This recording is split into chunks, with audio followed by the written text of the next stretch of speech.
What's happening, guys? Welcome back to episode 10. Picking up from the Church of Pilgrimage. So, leaving off last episode, we've obviously, knocked out all this aside for the main castle. So, this episode, our concern will be this little area to close things up. So, we've taken our Erd Tree Avatar. There's actually another catacomb about right here. So, that is going to be our first stop. Now, I've already put on Sacred Blade on my weapon to help us deal with all of the undead you're going to encounter. You don't have to do it. Like I said, it's nice, right? Because it keeps them down, but don't feel like you have to.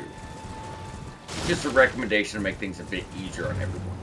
So as we go straight across, we stuck to the left-hand side last time, as that, took you over to the fight. This time what you're going to be doing is looking for this pillar. And right behind is a very sneaky catacomb. These do so well of hiding these things in here.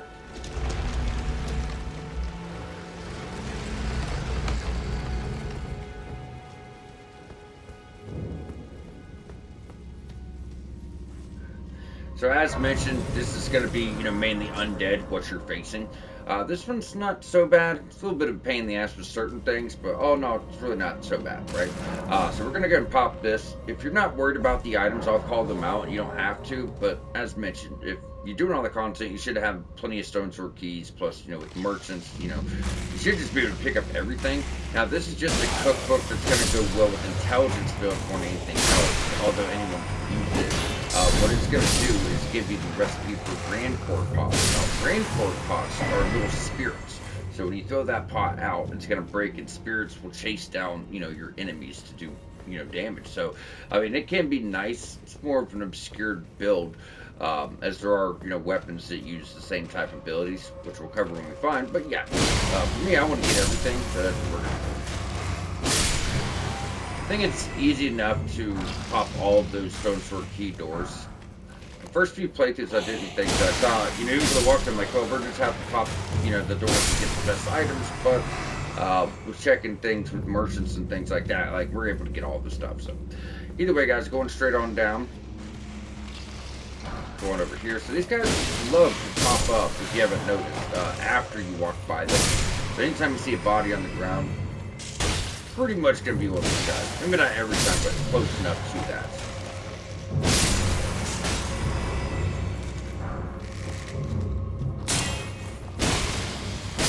You,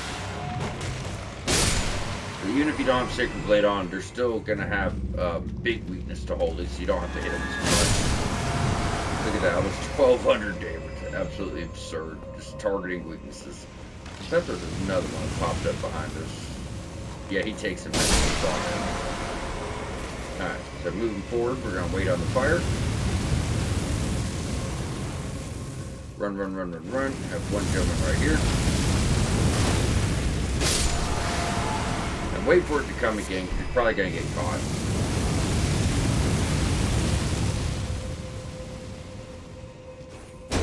Alright, now this is the first part. It's going to be a pain in the ass, because as soon as you come in here for these items, it's like 4 skeletons pop up. If you have Sacred Blade, you're good. If not, it can be a little shitty. Pile up on you. Shield. We're doing shield. You're about to get killed. How embarrassing. Long ass wind up.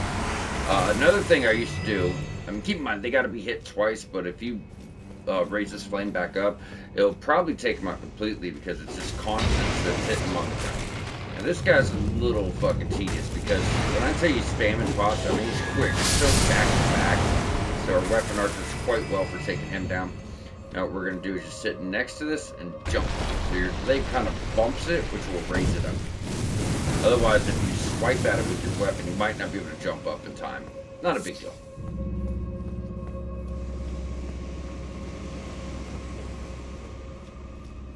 Okay. Now, when you go up, this guy's going to pop up at the end, and then there's going to be one that raises right behind you. So you're ready to turn around, rush him down. Pick up that.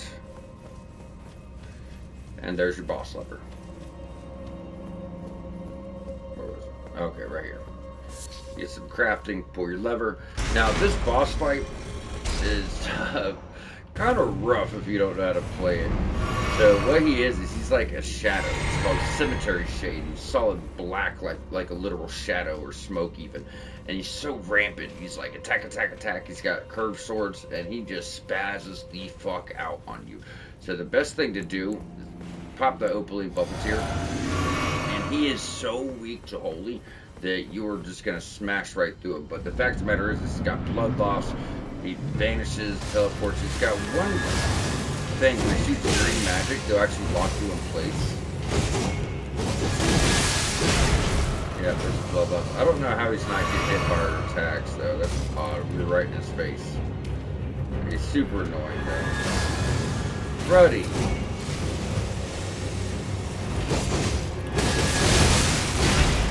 Alright, let's get back. Look at that. Big damage with holy. So it's hard just to land a few hits, but if you're buffed up with holy, that's all it's going to take you.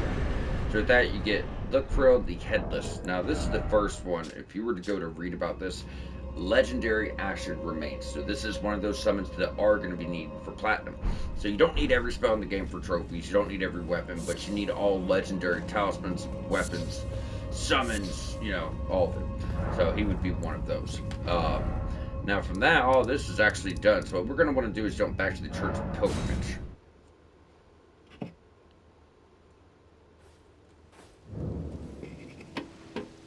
Not quite enough for a level, so we're just going to keep on trucking.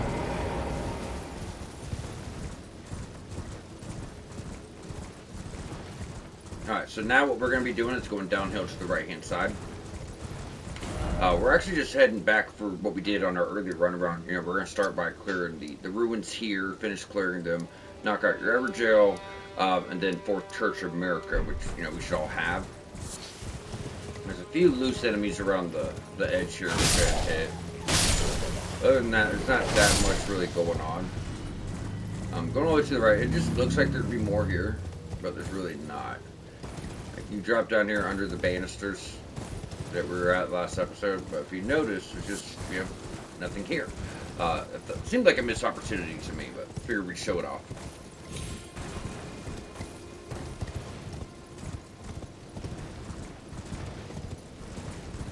Alright, so getting back on track. Now, we already went into these ruins. We already got the weapon, you know, for Fate Dex builds is what it was actually for. Blood Loss Holy. It's pretty cool. It's a scythe. But I don't think we actually cleared it and got the loose items in the area, so that's what we're doing now. I think we actually already did. Okay, so we're good here. Alright, cool. I couldn't remember because there's a few consumables like on these bodies, so I could not remember if we got those. So if we did, we're good to go. We will grab the crafting, and these are a little rare. Other than that, we're good to go. So our next goal is going to be this Everjail. Now this Everjail will take a Stone Sword Key. This guy's pretty hectic. He's actually a very late game elite enemy when we do the Frostbite region, the cold region. He's one of the basic enemies there. So he's really big, or she rather. She's really tall. She buffs her weapon with Frostbite. She can be pretty aggressive. So she does a few things where she'll send like a stream of Frostbite running across the ground, so just run to the side from that. If she bends down, she's not only buffing her damage, but she's also going to buff her weapon with Frostbite. But while she's sitting down like that, it's just such a good opportunity to get, you know, charged heavier, get up the damage. She almost kind of dances around. We're just going to try to use heavy attacks, beat her down. Also remember, she does ice, so she's not going to like fire much. That is the opposite. But if you jump heavy, charge heavy, you're pretty good here. Big beefy damage. And there you go. So she didn't seem too hard right now, but when you have to go to an area and fight 2 of them, plus the damage they have late game, oh man, it's rough. It's so rough. Just fighting one of them is really tough late game. Because you're getting stronger, but so are they. Right?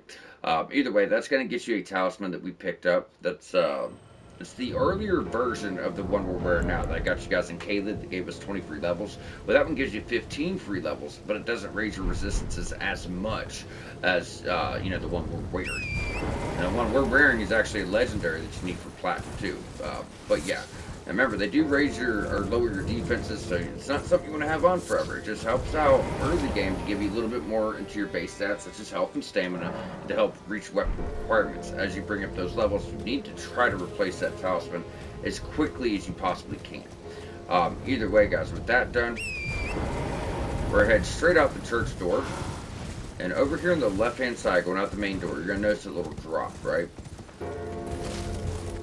What we're going to do, it's like straight across from Everjail, as you see. But right down here, we're going to drop down and go into your cave. So this is actually going to be a poison cave. You can cleanse the poison if you need to, but it's not that long.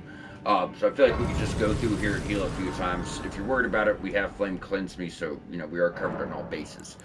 Now, we do want to switch back to, and I know it's been a lot of switching between Ashes of War, but early on, it's just really nice, you know, to get more damage and stuff to take advantage of enemy weaknesses. So, the enemies here, being poison enemies, are also weak to fire.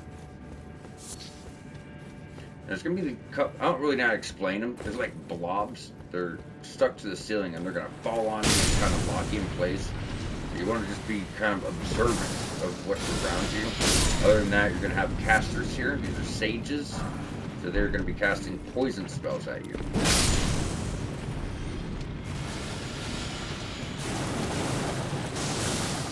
Walk to the side, you're typically pretty good. But you notice it's like one hit. If you're doing full physical, it'll probably take us a few, but you know, with that fire, we're just messing their shit up. Now, I don't see the blob yet. There's supposed to be one around here. It's about to fall on our head. Okay, we just missed him.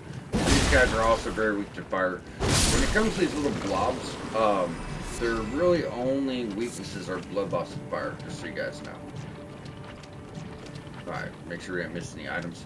So you're going to notice you can go straight or you can go to the right. So you are going to want to go to the right first to get all your items. Over here's a really good cookbook. It's going to give you, like if you're doing an arcane build or a build that wants to utilize poison, it's going to give you the weapon buffs for poison.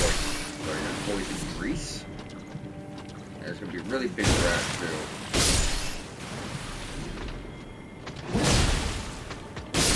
There you go. We'll pick up that.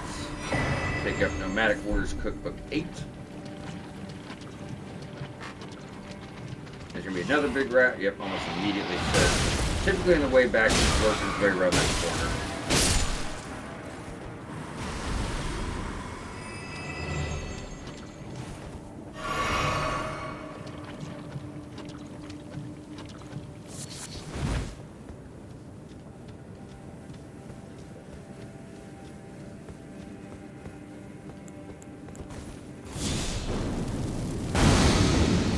Like I said, you can cleanse, but the problem with that is you're going to be getting right back into poison, and you're still surrounded by enemies that do poison, so it's probably better just to heal.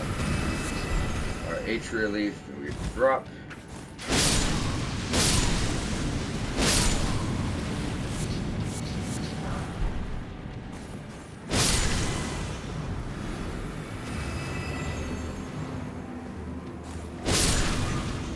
Now that will actually bring you full circle. So if you would have took the straightforward path, that's right here. So it's at least that way you're not missing anything. And as far as this boss, this is not really, there's no true guide needed. It's just a plant. Now he'll usually open up the AoE attack. Not guaranteed, but he can. See what he's doing. Yeah, so poison. Okay. Well, if he opens up with the AoE, where it's like bringing all those projectiles down, what you're going to do is just run back to the door where you initially came in, and you should be clear of it. And if you stagger these guys, they don't stay staggered for long at all. You got like 2 seconds. But it's not really needed. You just fire, put them down, get them out. Pretty simple. The Viridian Ember Medallion is similar to the Crimson. Instead of extra health, it's going to get you extra stamina. And then from here, we'll jump over to Isolated Merchant Shack.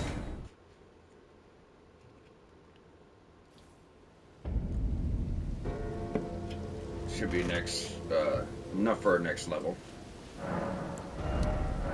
Set 28. We've already covered this merchant. From here, what we're actually going to do is I'm going to go and get this knocked out real quick. So if you head straight for this mausoleum, we're going to cover mausoleums in 2 episodes. There's no real need to do it now because of that, but essentially when you take out main story bosses, you get their boss soul, boss remembrance. This lets you get spells and weapons and stuff. And this is a duplication of this, so we'll cover this in more detail, but since it's coming up in 2 episodes, there's no real point of it. However, all we're trying to do is from that shack just run straight up, and on the right hand side there's a decided grace. It's not that we really need it, but just make sure we have everything covered here.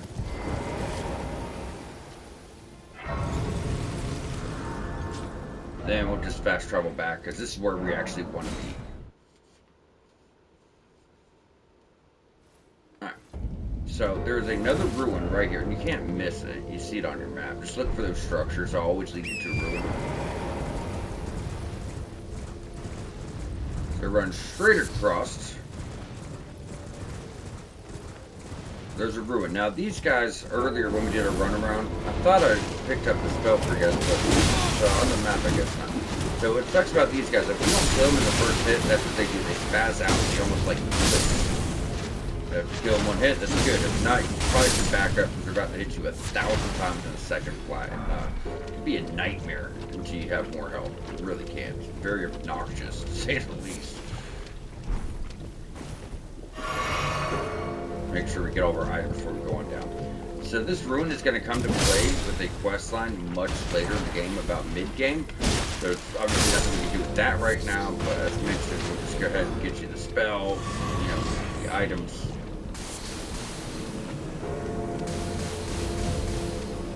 I should have about catch us. Yep. Alright, to the far left-hand side is this big magic ball. These guys show up from time to time and they cast projectiles and rain down. You can take them out, but you can get utterly destroyed, and he's not worth again. This guy's worth 50. All this trouble.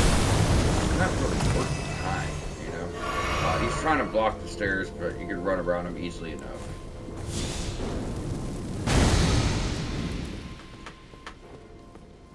So down here is a spell that's pretty good as a defensive option, even though it does damage. The reason I say that is because what Ambush Shard does is you cast it at the start of a boss fight, and it puts a projectile behind the enemy that shoots and hits them in the back. So if they try to attack, it'll hit them right out of their attack and stop that. So you cast that, then you start casting your spells, so you're hitting them from the front.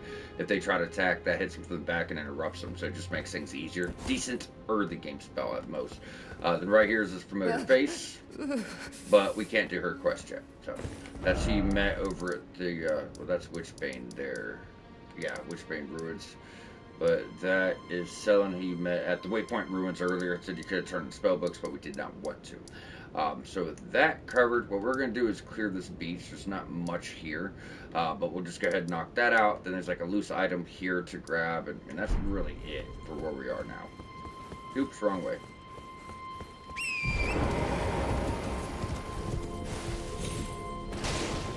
Straight on out to the right. So mainly there's just some loose loot. I got you guys, I said we recommend not farming because I said it ruins the experience. There's no need to. You get plenty of levels. But I said for those that did, Patches gave you the cookbook so you can craft golden pickle falcons. And even though I'm not into farming and I'm saying you shouldn't, I'm still going to show you guys how to get the materials to craft those for anyone struggling. Because, I mean, it's stuff in the game, so I want to cover it because it's going to help people. I mean, like I said, I wouldn't recommend doing it, but if you feel like you need to, we'll still show you guys how. Now, why I'm bringing that up is because down here there's a bunch of birds. So you're going to need feathers, and then you're going to need gold fireflies. This area right here is the best area in the entirety of the game to farm both items. So what you're going to do is, for one, we'll grab these items as we head there. So there's a couple loose loops, nothing too crazy. There's one right here, then over to the left by the beach. There's one right there. But yeah, so if you come down to this beach, you go all the way down. There's a collection of birds. So AoEs or projectiles like glintstone pebble, it'd be really good because they do like to fly off. But I used to come down here with like hoarfrost stomp and get a bunch of them at once. But yeah, they may drop the not the feathers, but the foot, the four-toed pigeon foot, or whatever it's called. Right there, four-toed fowl foot. That's what you're gonna need. Now, you're not guaranteed to get it every time. Farming's farming, right? So just to farm up souls, you're going to have to farm up materials. But this is a good spot to come and get because there's just such a huge collection of birds. Now the ones in the water can't fly away. Don't know why. So they're just kind of like sitting up, literally. It's a good way to really, stack those up. But yeah, so this is where you would come for your 4-toe pigeon foot. And then up on a cliff, I'm about to show you where to go get a bunch of gold fireflies. What's also nice about that is, even if you're not trying to farm up this, there's a lot of stuff you're going to need gold fireflies. And they keep respawning. So the birds and the gold fireflies will keep coming back over and over and over, and you can stock up as much as you want. You can also get a lot of feathers here for crafting arrows for anyone trying to do bow builds or just use a bow as a side weapon.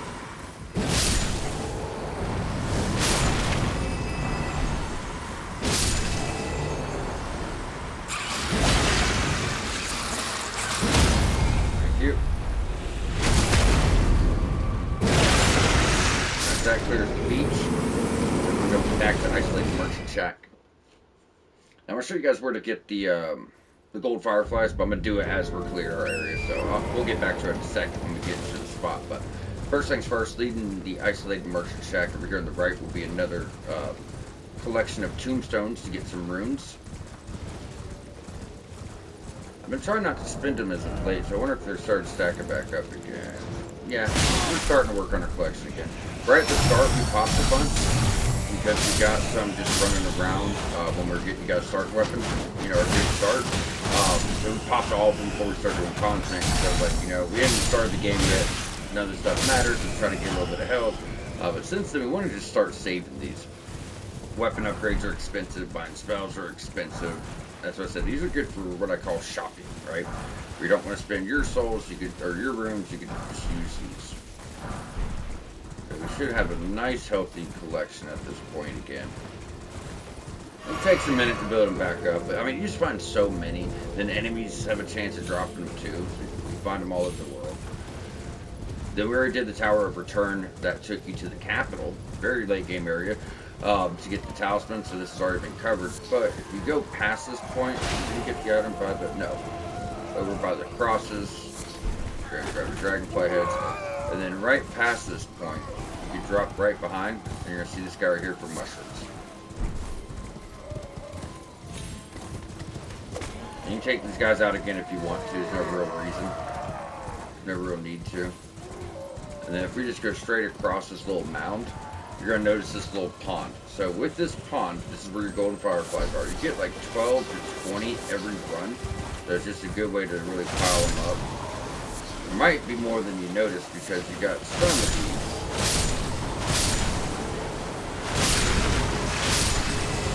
That are kind of under the enemies.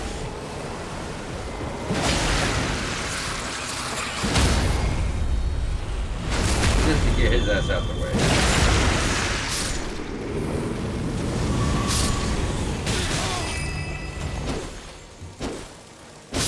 Much as I love their crafting materials, love having it. They're such a pain in the ass to kill. But yeah, that's your 2 spots, guys. So we can't fast travel over some damn bugs.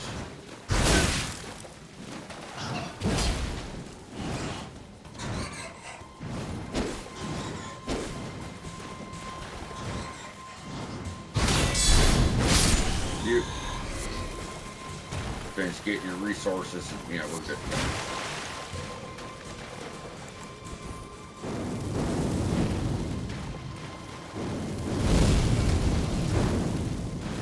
Fuck it, just let me leave, let me fast travel. Fuck it. Alright, I guess we're riding a horse. So annoying, dude. So fucking annoying. Alright. On the way down, you will see a few structures, a couple loose soldiers, but there's nothing really happening there. Thank you. Thank you. So now we can fast travel out. So now all of Weeping Peninsula is done, so what we're going to want to do is get to Castle Moorne lift.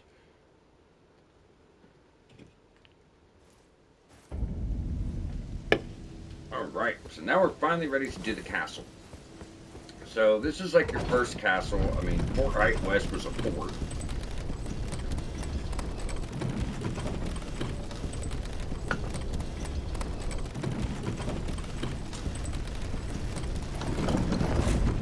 There's actually quite a bit to it. You kind of blaze through it, but it's still a lot to get. So as soon as you go in, first things first, what we want to do is get to the left-hand side, take out a couple doggies. You got one here. Hold your shield. Or if this is even better. And we'll take him out. Now, what I like to do is summon up help here because there's just so many enemies, it just makes sense to do so. You're covered in misbegottens and a few dogs. So once you summon, what I like to do is go to the left side first. So when you get the dogs, they're much more annoying. A couple of the misbegottens here are heavy hitters, though. There's just a couple of bigger ones. You want to be cautious. You could actually sneak up and get a backstabbed on a few of them, too.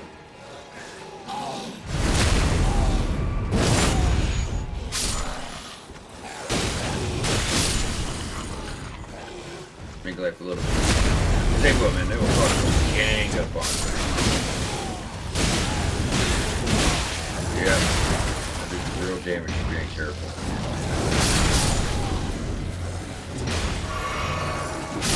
I don't even see you, little shit.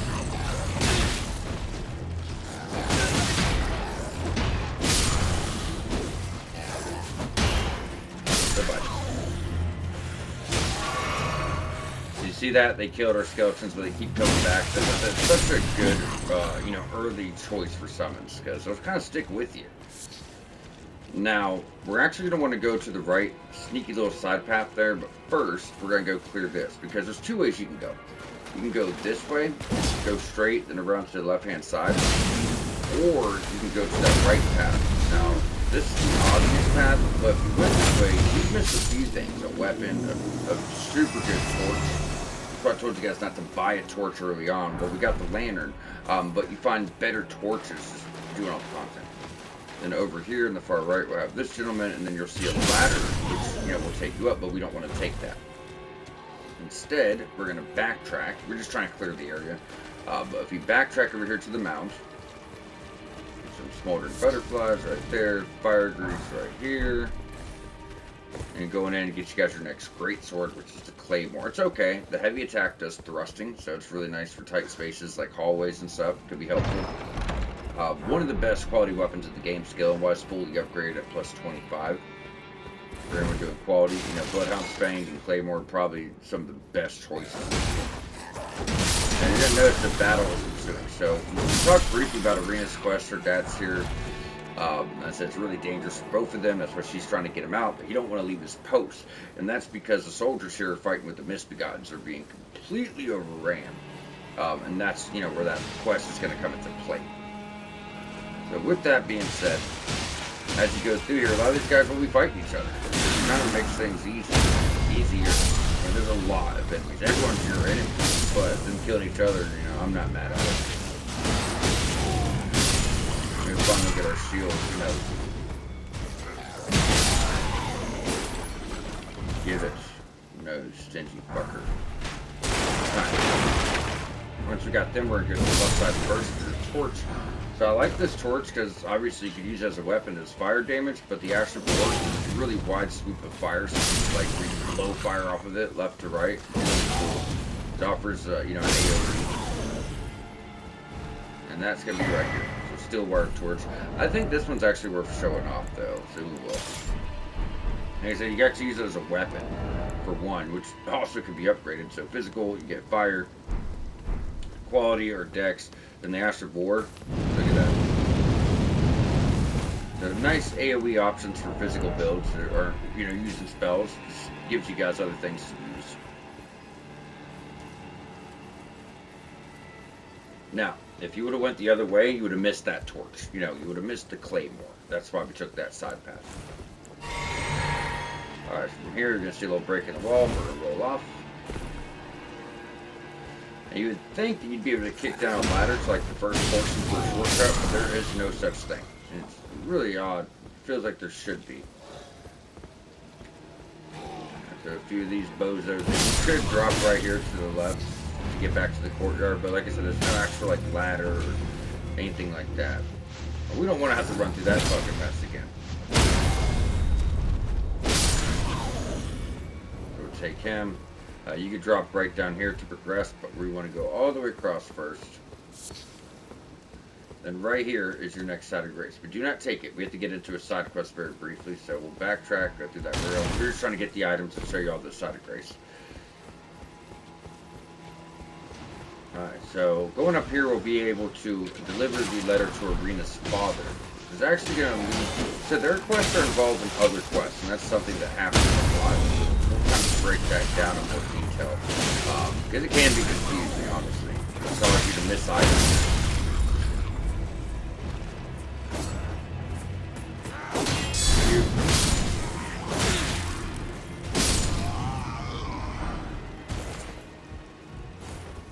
Got everything.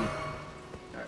Yeah, so if you would have dropped down for that side of grace, what would have happened is you would not be able to get back over here. Then you'd have to run through all that shit again. So that's why it's the last thing we're going to do. That way we can just kind of jump back. Alright, so from here, Smoldering Butterfly. We'll talk to him. You can see the menials. They gave me good foul. It does give you lore and backstory if you're interested. Sacrificial Twig, deliver Arena's letter. But I can't, even if they're too sure that if you father. Okay, so what happens is, and it's locked in, there's nothing you can do about it. Not to spoil anything, but we do need to really talk about this, is once you deliver the letter, if you go back to Arena, she has been killed. Then her father will eventually show up there. And then, so that will happen there, and that's the next step of that quest. And then you would naturally progress through the game, do Stormveil, and come in here to Liurnia, and then you get like all over here, and then he'd invade you because he thinks that you killed Arena, but he's really well hidden back in like the woods. Where is it? I see the tree. It's like an area over here in the woods that's really easy to miss this, this event. So if he doesn't evade you, you won't get a quest out if he drops, which is going to prevent you from doing another quest line. So we're actually going to take him out early. So we'll show you both ways the quest goes. The way I'm going to do it is going to ensure that you don't miss anything at all. And I think that's the better way to do it, because you can do it the natural way, but if you don't find his next spot, like I said, very hard to find, you may potentially, be missing out on the best seal in the game, and to find hidden secrets later in the game. So that's, pretty big. But we will cover this after the castle. But yeah, it is going to be nice. So it's going to get you a pretty nice weapon that comes pre-upgraded for our next area to help you guys out. So either way, guys, dropping down, what we're going to do is look on the left side. Very tight drop, stones for a key. And just to show behind you, there's not really much of anything going on. That's just more of your little, what do we call them? Blobbies? Blobby? Blobber? Turtleneck.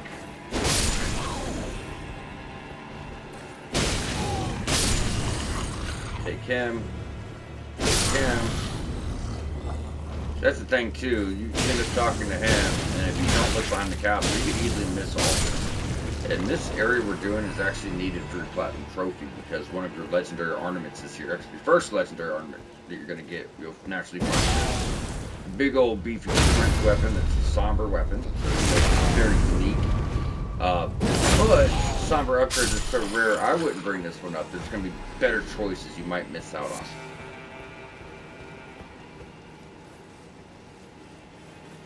Alright, so climbing up here is going to give you a talisman that's going to increase the damage of the last hit in the combo chain.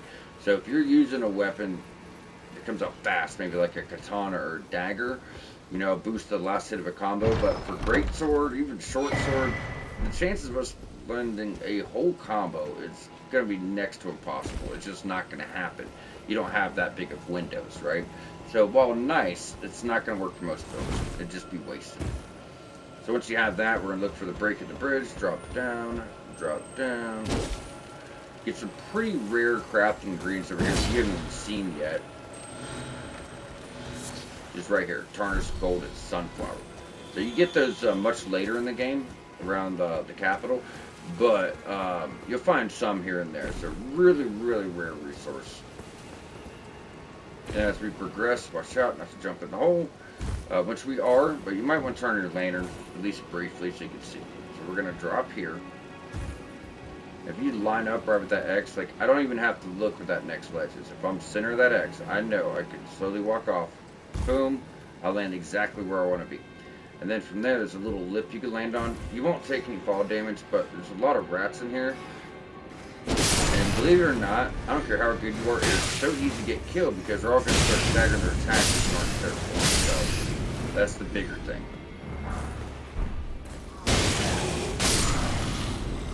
Sneaky booby. Alright, and as we go out, get some smoldering butterflies. And don't rush forward yet, because over here on the left-hand side of Grace.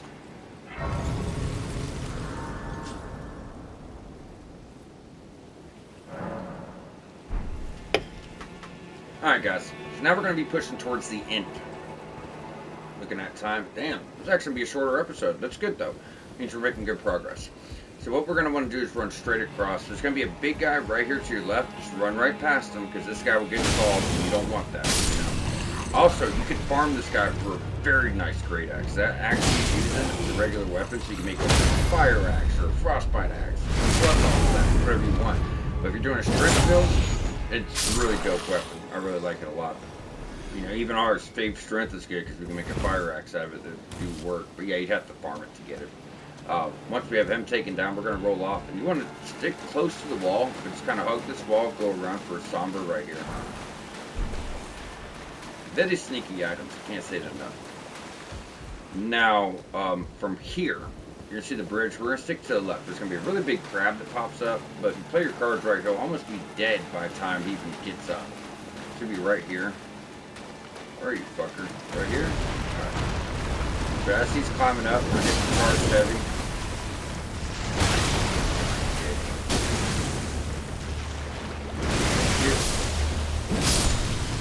I don't know why they have the same moveset in like Dark Souls 3, but it's so much easier to take down. I think it's because our character is much more swift and you're just quicker than typical, because those crabs used to be hell to fight. Now they're just like pushovers. They might hit you a time or two, but they're not going to mess you up, you know. Lobsters, on the other hand, yeah, that's a different story. They get a good pile of fire arrows right there. 15.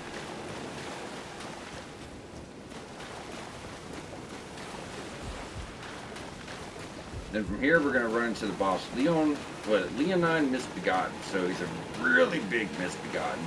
He's red. These guys are fucking vicious. So he's going to be using a great sword. He's really erratic. He doesn't give you much windows to heal because he's always attacking.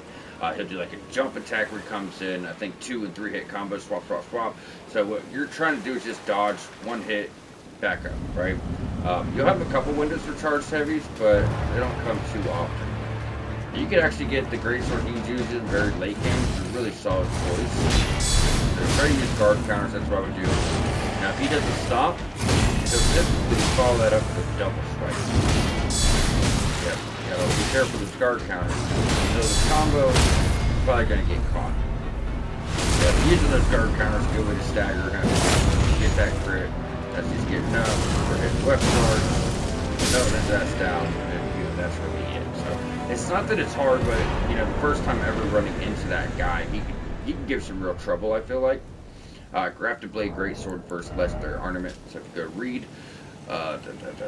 one of the legendary ornaments. So this is needed for platinum. Now, more than anything else, this is kind of like a shout out to George R.R. Martin.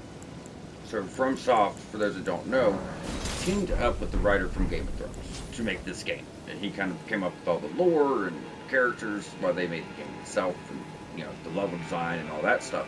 So if you notice, it's a bunch of swords melded together like Game of Thrones. So that's mainly what that is. So I mean, it's a cool weapon. It's really good. The thing of it is in the Arnia, we're gonna do this very obscure quest that allows us to get to a late game area where we can get like Somber Stones 1 through 10, and you could fully max out a weapon like at the start of the game, because this is nothing, guys. The world keeps going and going and going, and you know, but it's going to allow us to max out a weapon by the time before we even get to this legacy dungeon, which we're only about 15% into the game at that point, right? But you're going to have one choice, one weapon to bring up. Those resources to bring up another weapon of plus 10 will not come until very close to the end of the game, right? So if you're doing a strength, you're like, fuck yeah, I'll use that the whole playthrough. And you could, it's definitely decent. What's going to happen is you're going to find other strength weapons that are unique somber weapons. You're going to be like, fuck, I should have waited, right? So while it is good if you're going to use somber stones and upgrade it, me personally, I wouldn't bring it past plus like plus 4, plus 5, you know. I mean, plus 5 will carry you for a long time. But yeah, I wouldn't max it out when I show you guys the little route we're going to take to hook you guys up, you know what I mean? So I just want to call that out now because this is going to happen within a few episodes. Either way, guys, now that we have the castle on done, what we're going to be doing is jumping back to the bridge of sacrifice. Yeah, so there's certain somber stones that are just rare. Like you'll find a bunch of ones, twos, threes, and fours. And for a long time, fives are really rare. So you only have two choices, two chances to bring up a weapon to +5, right? And then after a while, fives will become, you'll find them a lot. Sixes you find plenty of, but then sevens are really rare. Eights you find a few, nines are really rare, and then the somber 10 is almost impossible to find. There's only a few in the game. It's like 8, that's it, and that's if you do all the content. Otherwise you might find 1 or 2. So that's what I'm saying. We'll have choices to bring stuff up, but if you guys aren't being careful, you will live to regret it. Then you're stuck playing the game with a subpar weapon instead of having what you want. So getting here, you're going to notice Arena's now dead, and her father's here. You're going to talk to him. So this is going to move the quest forward. Oh, the foul. I'll hunt them down, rest assured. Now, what you would do from here is that's done. You would leave. You would do, like I said, you do this castle, and then you'd find him, if you found him, a very hidden cabin. But it's tucked back in the woods. It's really easy to miss. So if you don't miss his cabin, he will not invade you. You're not going to get your Shabriri grape. So you need 3 Shabriri grapes for another NPC's quest. One of them comes from him. Now, this quest line is leads you to some secret areas and a seal that actually scales with every single stat. It's crazy. But if you can't find him, it's going to fuck it up. So what we're going to do today is just take him out. Why chance the players not finding this guy? Why, put good items at risk, right? The end is it's going to play out the same. We're going to have access to everything. We're just not going to get invaded. But I'd rather just not get invaded and make sure you guys get everything. Because if someone misses that episode for whatever reason, you might be in a bad way. So either way, that'll be your first Shabriri grape. Now, this is probably not going to make much sense to you right now, but within 2 episodes, we're going to start getting into the quest with those items. So, we'll go over it in more detail then. Now, either way, when you first kill him, you're going to get his weapon, but the quest item does not spawn in. So you have to rest or quit the game and load back in. Then you would go down, and the Shabriri grape will be right here. And there you go. That is 1 of 3. You need 3 for this quest, and there's only 3 in the game, so you can't miss any of them. That's why it's so important we take that guy out now. And then with that, we can jump right on here to Margaret the Fell Omen, and that wraps up Limgrave in full. That wraps up Weeping Peninsula in full. There are other quests that'll send you back very late game, or way later in the game, that are Weeping Peninsula or Limgrave a bit, but that's it. There's nothing else to actually do. So next episode, we'll be taking out your first Legacy Dungeon. This will be a 2-parter. It's pretty big, you might imagine, right? There's a lot going on. There's secrets, a lot of items, a lot of fights. So that's where our next 2 episodes will go, and then we'll be moving into the second region. And that's what I said before. It's like when you get to the area, the game starts to open up in a big way. You start getting a lot of spells and weapons and NPC quests and all types. It's really cool, really cool. However, before we close out, let's go ahead and grab that level. So we need 11 more levels, and that'll be pretty much wrapped up. We'll throw 5 here, 10 here, and those will be done.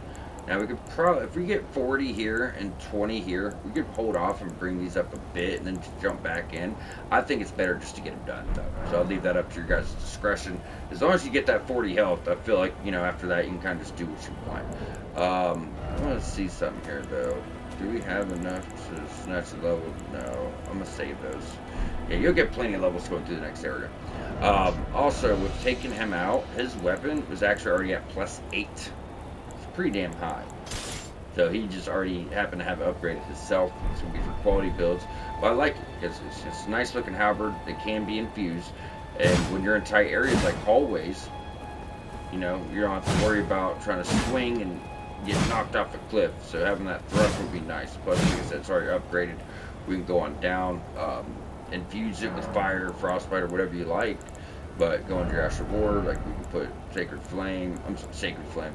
You could put Flaming Strike, or you can put like Hoarfrost Stomp. Get intelligence scaling and have something that's frostbite. Alright, really cool, really cool. So, just other choices. Plus, having that already at +8, I feel like would help people go through Stormveil that may not have gotten any upgrades. But with all that, we are going to wrap on up. So next episode, we'll be knocking out the first half of Stormveil. So y'all stay tuned. As always, I hope the walkthrough has been useful, and we will catch you back here shortly.